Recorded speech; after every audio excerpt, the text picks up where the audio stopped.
Welcome to For the Love of Books, Bees Books Edition, a podcast by North Lanarkshire Libraries.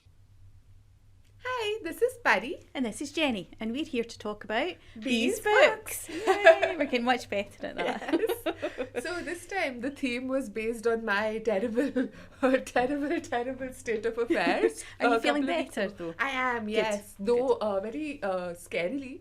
Today, so there's we're recording when there's been a couple of storms back to back. And I sat on the way. I usually come by train from Glasgow, but today I had to get a bus. And the bus was crowded-ish, so we couldn't have one seat to ourselves. And I sat next to this man who, as soon as the bus started coughing. Oh, no. And coughing. So if I come down with the flu again, I'm going to haunt him. Absolutely. For the rest of his life. Hopefully, though, you're immune for a few weeks yes, anyway. but I am. Yes, I feel much better than I did the last time. Good. But which is all coming around to say that, much like the man who was sitting next to me, Yes. the theme is germs or germ. Germs. Germs, yeah. So I'm really excited to see how you've interpreted this theme for me. So I'm not entirely sure B is going to be happy with my choice because I've kind of went round the houses to get where I'm at. Excellent phrase, round the houses. So I have chosen All the Lonely People by Mike Gale. Okay. And there's nothing on that cover that's going to shout germs to you. Maybe yellow, the cover is all yellow, so it feels like a very sort of germy colour. We're going to go with that then. The reason I chose it because it was a germy cover. There's no germs inside, but I'll explain sort of how I got there. But I see you have two books I there. do. So I think B will be happy with at least one, That's maybe good. both, because Station 11 is one of my offerings. That sounds like she's a cult leader of some sort, which there is a cult in this book as well. But it's Station 11 by Emily St. John Mandel, which is quite a mouthful to say, I have realised. But it is very much about germs because it is set 20 years after a flu pandemic that wiped out 99% of the population, led to downfall of technology, cities, civilization, basically. So so very germ. Oh, is it germ. a fiction book then? It is, yes. Okay. And my second offering is more metaphorical. Excellent. Germness. It's called The Librarian, a memoir by Ali Morgan. Okay. And it is a memoir set in, it's about her work in public libraries, in fact, in a small Scottish library. Nice. And she writes about all her experiences there. And my idea for a germ is that the germ of a good idea, public libraries. Excellent. Yes. I think I've said this before on this podcast. I say this to people all the time. But basically, I've read about this as well, that if you were to propose the idea of public libraries today, I don't know if it would actually exist. I don't know how many people or the governments or rich people or whatever, whoever started funding the libraries, they would think of it as something that is worth their money or worth whatever. So the fact that it was many years ago. Yeah, and it was a good germ of an idea. And we're very thankful for that germ of an idea. Exactly. So maybe B will be happy with Right, okay, yes, I'm sure she will be happy with you, not so much with me, that's fine. So tell me about your book though. So basically it is all in the title, All the Lonely People, and it is about it's a book about a man who realises he's lonely. And it's what he goes on to do about it. So his name is Hubert Bird. Hubert Bird. That's quite difficult to say as well. Sorry. We've lost all track of names today. Yes. And he came here from, I believe it's Jamaica, back in the sort of 50s. And there's kind of two stories going on. There's the main story, the main set now, and then it kind of dips back and forwards from the past. So when he came here, when he got his first job, the kind of people were quite bad to him to begin with, and then he found true love. So all that is kind of interspersed with what's happening now. Right. And this was originally going to be my book for our last topic about enthusiasm, because a customer bought this back and said it was the best book she'd ever read in the entire history of books. She absolutely loved it. And so I took it, but I didn't have time to read it before. But I love that glowing recommendation. She didn't tell me anything about the story. No. She just said fantastic. So I thought, I'll give that a go. And I really enjoyed it. I cried 3 times maybe on my lunch break, which is never a good thing. But it's just a really nice story. And basically my idea was loneliness can be seen as a disease. And that's how I got there from Germs. No, so that's exactly what I was going to say. I was like, loneliness is an infection plaguing the nation, plaguing the world. Yes. So I think we should be thrilled. I mean, maybe not thrilled about No, the no, loneliness no. epidemic. But Sure. yeah, see the loneliness epidemic, people Yes. see that as well. Exactly. And that's exactly what this is about. So Hubert lives on his own now in this house, and basically he doesn't really talk to anybody, and you don't kind of know what's happened. But as the story goes on, you find out his wife passed away a while ago, and his son's away and his daughter's away, but he takes these phone calls once a week from his daughter who moved to Australia. And at the beginning of the book, basically she says, I'm coming home for a couple of months.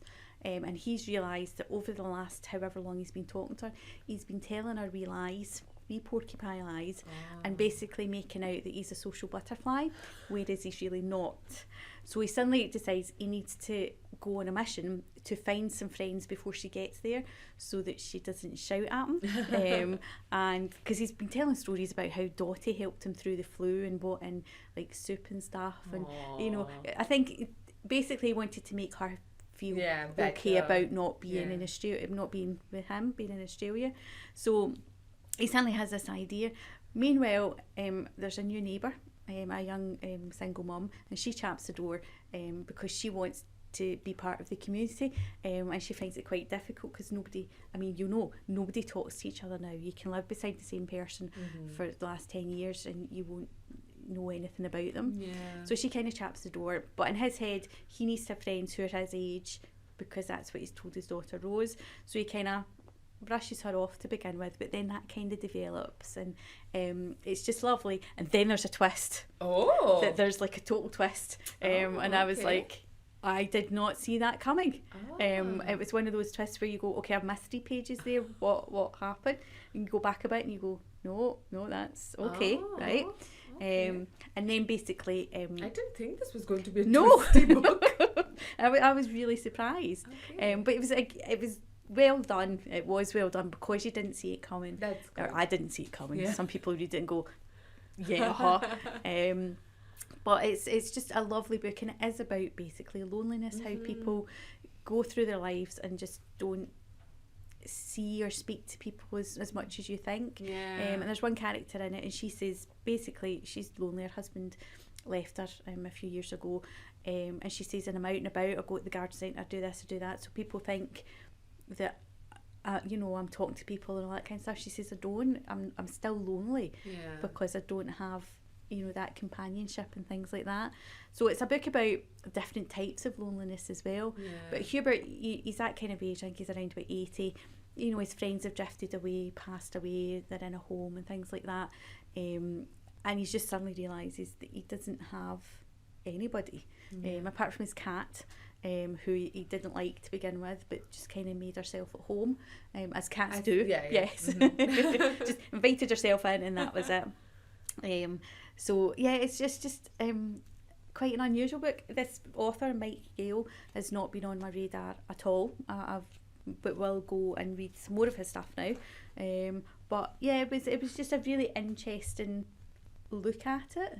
And also that, just like you talking about it, it just makes me think that's one of the reasons I think I love working in a library, because you get to talk to so many people. And as some of our co-workers have said, that for some of the people who come in, we are probably the only people they're talking to in the day.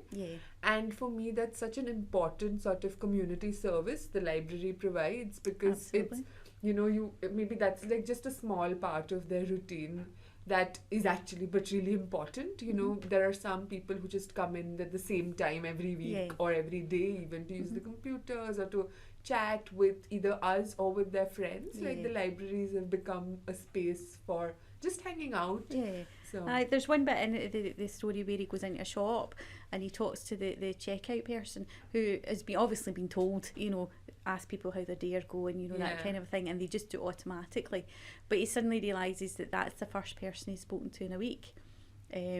and you can't be bothered basically answering the person, and because the person's doing it automatically, they don't even care that he doesn't answer. You know, so there's a wee difference here as well in a shop and in a library. You know, we will talk to you sometimes whether you want us to or not. But there's also a librarian in it who joins in the committee to end loneliness, and he kind of says the same thing. You know, he's a wee bit late to the meeting because he's just had to get rid of somebody who's come in and fallen asleep. You know, things like that. You know, that this person's come in, it's a nice warm space, you know, just falling asleep in a corner, not doing anybody any harm. And he said, you know, I know this guy, he comes in every now and again, you know, etc, etc. But yes, a very interesting look at things. I also wondered the person, like obviously not making any assumptions about the person who recommended this to you, but you know, the books that you most love find you at the correct time. Like if you read a book at a different time in your life and you're a different person, some of the books don't touch you as much or as resonate as much. So I wonder, like even with her, either if she's or they, I don't know who it is, but if they've experienced it or they know, like, or are experiencing it right now, or they know about it through secondhand experience. So that's why it spoke to them. I think as well, depending on where you are in your life, you might suddenly think, oh, you know, that's my parents. You know, I don't really think about it, but you know, they don't have friends that they used to have, and if one of them is to go, the other one would be left on their own. And even young people, like for me, when I moved, like because I've come, so like Hubert, I guess, immigrated from another country here, and like it was fine when I was doing my masters, but after that, when most of my friends and family are scattered around the world, you know, so it's not even like always an age thing, it's just life circumstances. Even within Scotland or the UK, if you move to a new city for work or for after getting married or whatever, it's really difficult. Like you said, we don't really have the kinds of communities now, especially if you've not grown up in them. So how do you make friends as an adult? You know, everyone has their own cliques or their own sort of either family or co-workers or whatever. So the fact that, you know, his neighbour like was making an active effort, it can be really difficult and daunting. She says that, Ashley, her name is, you know, she ends up basically saying, can you look after my daughter, because I've got nobody else to look after her, well, I'll go for a job interview. And he kind of says, oh, okay. I mean, if you did like a cat, a daughter or something. No, exactly. But you know, and she's basically at that point where there's nobody else to ask. But that's a part of being in a community, right? Like with friendship, family, communities, that it's not always convenient. Like it's not always convenient to show up. You'd rather be doing something else. Like, you know, whatever, like he didn't want to be answering because he's lost the practice in the supermarket. But you need to do things that make you a bit uncomfortable and to be able to be a part, because sometimes you will be on the other end and then you know someone else will help you. And it's quite nice because as time goes on, like, you know, taking that first step and speaking to Ashley kind of makes other things happen. So there's a delivery guy and he always grumps because nobody's in and he's the one that takes people's parcels. And then he'll either take them over or somebody will come pick them up, but there's no conversation there. But he kind of gets to know the delivery driver. And one day it's a really roasting hot day and he says to the driver, come on in and have a glass of water, you look exhausted. And he's like, oh, I can't because, you know, we're on time scales and things like that. And he says, no, if you collapse in your van from heat stroke, you're going to be out of the game for longer. You know, so he's only in for a couple of minutes.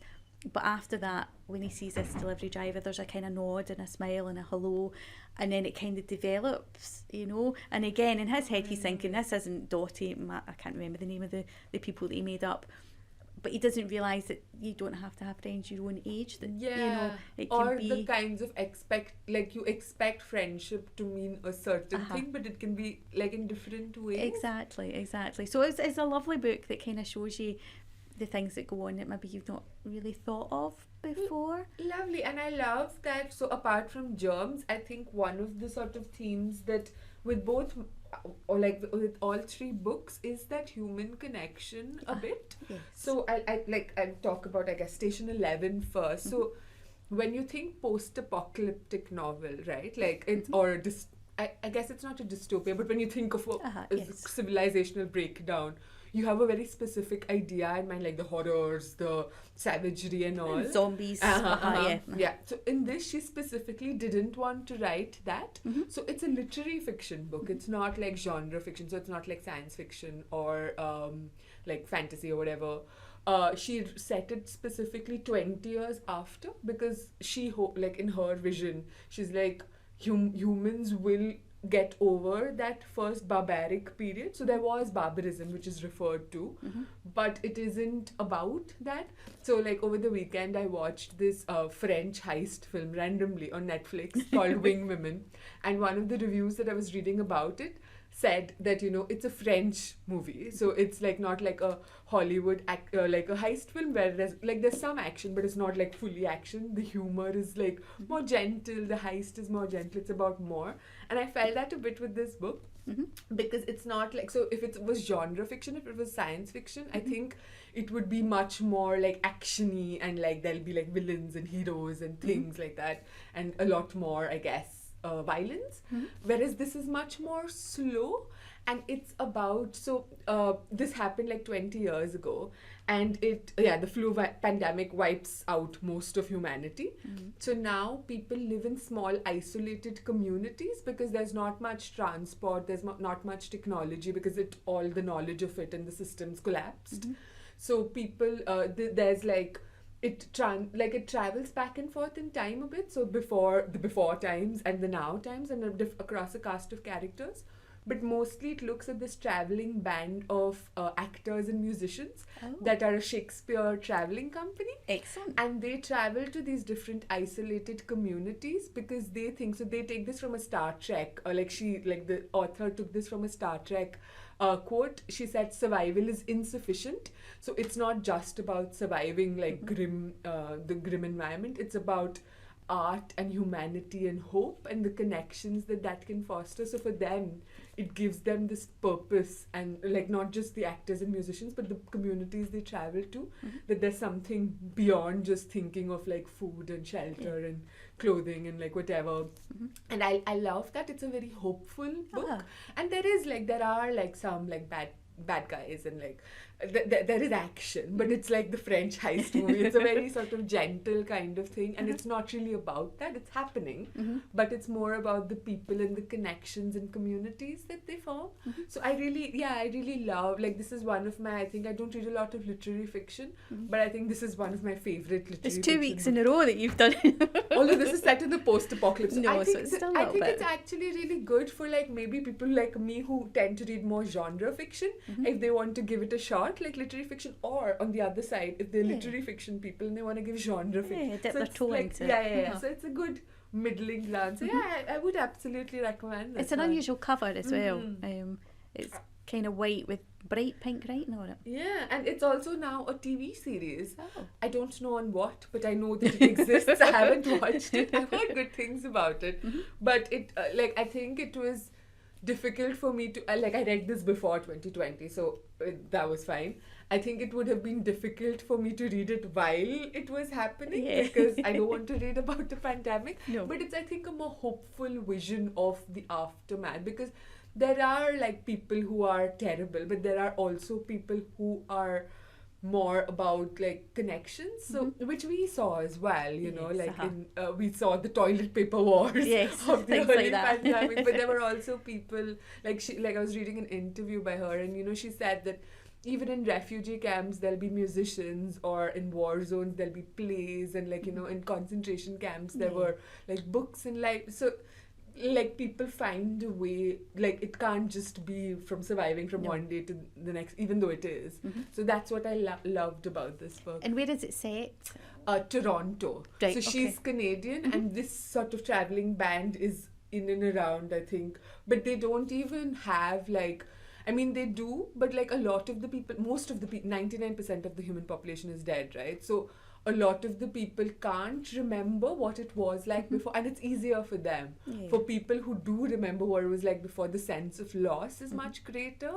So it's like they don't know how big the world is because they can't travel to as much of the world. It's like there's no like airplanes or ships or whatever. So it's a small community, like communities they can only access through foot and like I guess wagons and things like that. And if the internet's gone and things like that, Exactly. you know, there's So like in the interview as well, she said that if she had to live through a post-apocalyptic world like the one she writes about, she would like to have a globe with her, because she said that, you know, living in like Philadelphia is where she was living at the moment, and she's like it's so easy to then think that this is all the world is, but actually like you don't understand the forget Asia and things, like even different states you wouldn't know. So it's nice to know that there's more out there than what. To be fair, I think out with a pandemic, you know, there's still a lot of people that don't realise how big the world is. And exactly, and like the different things that exist, for sure.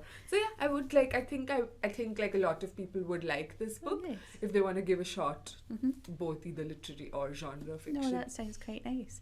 And your other book? And my other book, so this Ali Morgan is a pseudonym. It's not like her real name, because she became famous, and I didn't know this. I think I'd come across her thread on Twitter like a couple of years ago. She'd written a thread about her experiences of working in a library, and it was quite funny. But also like a little depressing as working Sums in a library. Absolutely. So, and it went viral, like, and she sort of got invited by BBC Scotland and like other newspapers, like it went internationally viral and things. And then based off of that, she wrote a memoir. So she says that this is a longer form of that viral thread. But basically, and she works in a small town in Scotland. So I don't know, it might be not Lanarkshire, small town, So I don't think so actually, because what she's written about, so it's not super old. So she only has been working in the libraries for 4 years in 2020. So I guess now 8 years now. But the kind of experiences she writes about, like the co-workers and the management that she had, was really depressing and something I don't recognize from here at the moment. But I mean, maybe others, like people who've been working longer here might. Because I've only been working here a year. But she had really uncooperative co-workers even. Like they didn't really care about the community. And it was like just a job, I guess. And I don't think working in a library can be just a job. Absolutely not. And even the management, like they wanted to make, they were cutting hours. They were like, there was not enough service, and it was really deprived. Like she works in a pretty poor town, small town. So the people who like come to the library really need the services. So I'll just read basically the what's it called? The description of the book, which sums it up essentially. I'm a librarian. Every day I encounter people. I serve the regulars, the crime enthusiasts, the bookworms, the homeless, the eccentrics? I can never say this word. The jobless, the teenagers, the toddlers, the aged. I know my community well, and they know me. The library is sanctuary for some, a place for warmth for others, and on many occasions an internet cafe. It's not always the books that bring us together.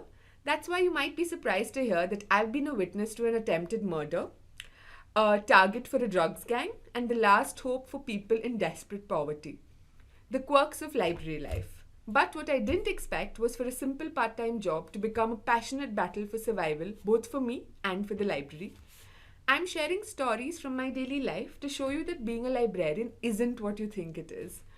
Libraries are falling apart at the seams, and we need to start caring before it's too late. So this is my eye-opening account of the strange and wonderful world of libraries, the library that saved me, and why I'm on a mission to save yours. I like this personal. So she had a bit of a mental breakdown. I say a bit, like a proper mental breakdown. So she had to leave her previous career, and the library that she started working in literally saved her. Like from, I guess like being completely suicidal and like having all these things.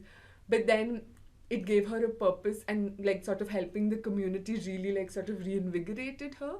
But it also showed her what desperate straits, the community that she works in, because she had to do like universal credit, a lot of job seekers, disability payments, like all these things that you don't expect you're going to do when you're working as a library assistant. Absolutely. And things like, cleaning poop in the Yes. children's section. Yes.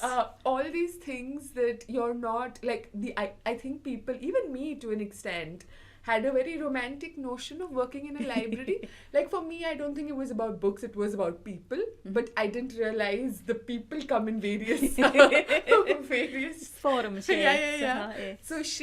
So like I think I've recommended many books in the previous episodes of being a love letter to something. This is a love letter to public libraries, but Nice. also an eye opener. So like I would recommend this both to, I think, people who work in libraries, but people who visit libraries, and also people who don't, who might have like been interested in libraries as a kid, but like the state of affairs of libraries now and why they're important. And I would like people who have never visited a library to read it, to show them what libraries are, because I was speaking to somebody recently and they had a preconception of what libraries are, that they're quiet places, etc., etc. And then they came into the library and they realised that yes, you know, it's a noisy, fun place. Absolutely. And we deal with everybody, every single kind of person, as she said there, from, you know, mad axe murderers to and but that's the thing, that's what she's trying to sort of challenge, that preconception as well. She's like, libraries are no longer just like books, it's like a community resource. So there'll be book bugs, there'll be like adult classes, like we have a craft session happening for adults this afternoon, we have like and like different libraries obviously have different kinds of things, but yeah, I think for a lot of people, like after a certain time, they don't go into libraries. Either they can afford to buy books or they don't have time to read books. But it's not just about books. You know, like there are so many people. So one of the things she says is that so many people go to cafes and things to work from, and the library is such a great space to work from. Maybe not when there's book bug or something going on. It's very noisy when that's happening. But like that's the thing she talks about as well. Like some of them then look at the calendar of events and then come when, you know, it's not. And there's different there's, I think, a space for everybody. Yes, there's a time and a space for everybody in libraries, and I agree with that. It's something that's disappearing, and we'd like that to stop, because I think there's still definitely a place. And that's why I said like the germ of the idea, I think, like, and she speaks about this, I don't know what council she works in, that's why she's anonymous, so she could share this openly, but they look at it very much as a business, like, you know, in terms of how many people come in, and that's what will make the decisions around, not that libraries are being paid for by everyone's taxes, so they should be free and you shouldn't be trying to profit off of them anyway. Absolutely. And that's why she really wants, it's like a manifesto of sorts as well, because she wants people, especially people who don't work in libraries, to try and save them, because they're important, not just for like people who work in them, but for the community as a whole. Also, if there is a zombie apocalypse, it's the best place to go to find stuff out. Yeah, like because, the book that you read. Yeah. If the internet's not there anymore, you know, it's somewhere to go. And if in your other book there was like a Shakespearean company going away, where else are they now going to get the words for that? Where else are they going to get, you know, libraries are very important. I love the connection that you actually found in Bodhi. So 20 years after the flu pandemic, which, I mean, maybe the guy sitting next to me was patient zero. Absolutely. The libraries where you should head to like bring art alive again. Yes. Also, they're quite secure places, so zombies are not going to get in if you don't want them to. That's true. So I think B is going to be thrilled with your contribution as well, because I think we looked at different kinds of germs. Yes. Metaphorical, quite real. Yes. In two cases. I think we've covered everything, actually. We have. We've done quite well. Yeah. So what about next time? So obviously, as you mentioned at the beginning, we've had some weather, shall we say, recently, from snow to freezing temperatures, -7 in my car, to winds of terribleness. So our next topic is weather the storm. Oh, I like that. Yes. It's something we need quite like desperately at the moment. Exactly. Oh, I can't wait to see what I'm going to come up with. Yes. All right, thanks so much for listening. Bye. Bye.